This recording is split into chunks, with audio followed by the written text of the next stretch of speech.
Hola amigos, bien o no, y saludos desde Medellín. Hoy el tema es cuál es el tipo del pensamiento o la característica am, mental que es esencial para tener éxito en nuestro viaje hasta fluidez en alguna lengua. Ese es el tema de hoy.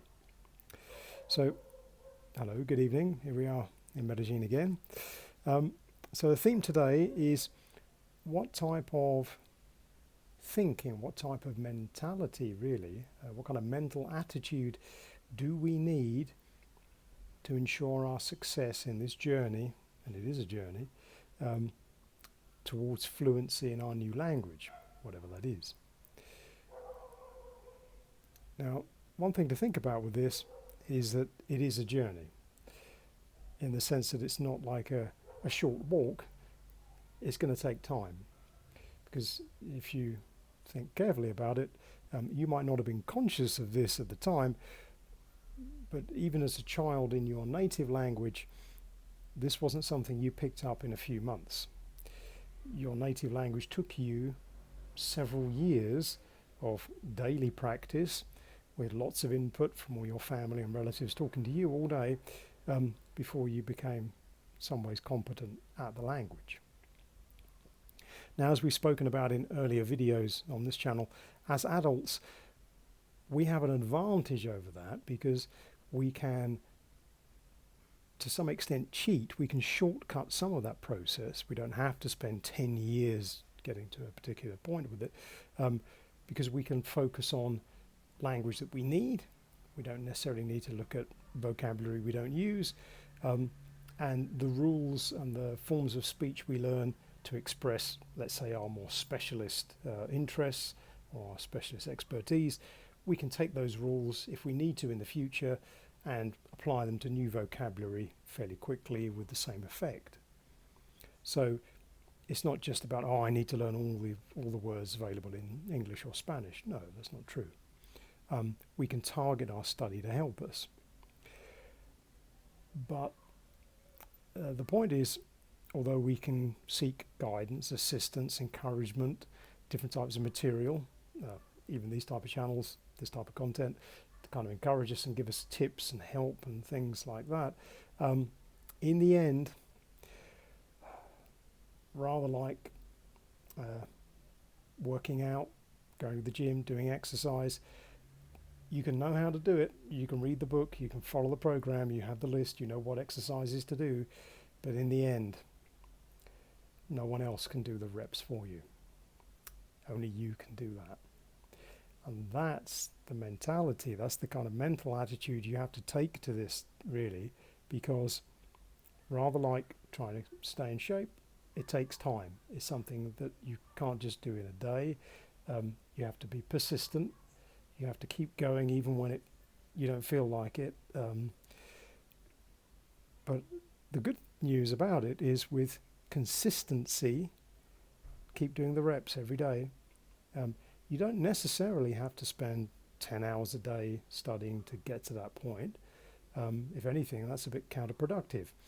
It's better just to spend a short amount of time, but when you have complete focus, full energy, even 10 minutes is going to get you much further than 4 hours of just reading the books, because they'll just make you tired and you probably forget most of it. So it's better to split that time up throughout your day. Again, more repetition, be focused, concentrate on like we would do if we're doing exercises. We pick particular exercises for particular points, particular reasons we're trying to improve.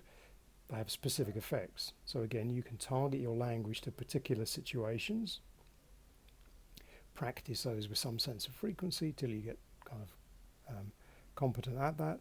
Build your confidence bit by bit, but recognize it does take a bit of time. Now you might say, yeah, but that's really terrible, that's boring, it's going to take me forever, I'll never have the patience. But it's one of those things. If you want to get there, it's the journey, it will take you a while. Don't be impatient, but remember the sense of achievement you're going to get from doing this, because although you might get inspiration and in some sense some kind of sort of assistance with tips on how you could improve it, rather like we do with exercise. You know, trainers there to cheer you on, give you tips about how to do the movements to get the best effect from the exercise. Same with language practice. We can offer you some sense of advice on, look, if we study this bit in this way and practice this sound, that will help you, you'll improve in this way. The fact that you alone can do it. So as I say to my students often, look, I can try and show you a way to do that. I can suggest a way that would get you to that end result you want, but in the end, I can't do the reps for you. That's something that you alone can do. But then again, you alone receive the reward of fluency in the end. So that's the thing to think about. That's our challenge for today. Remember, a lot of this is in here.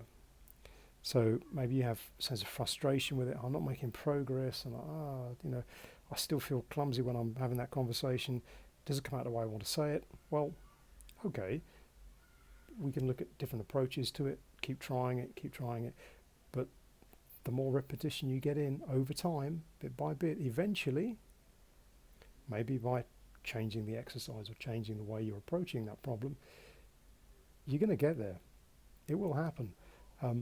So be persistent. Don't give up. And I promise you, if you look back at how far you've come from when you started to where you are now, that's a long way. Look at it more like that. It's not so much how far you got to go. Look at how far you've come so far. If you can do that part, there's only a few more steps to get you much closer to where you want to go. So don't give up. And I hope you're enjoying the videos. But for now, from Medellin, we'll say cheerio.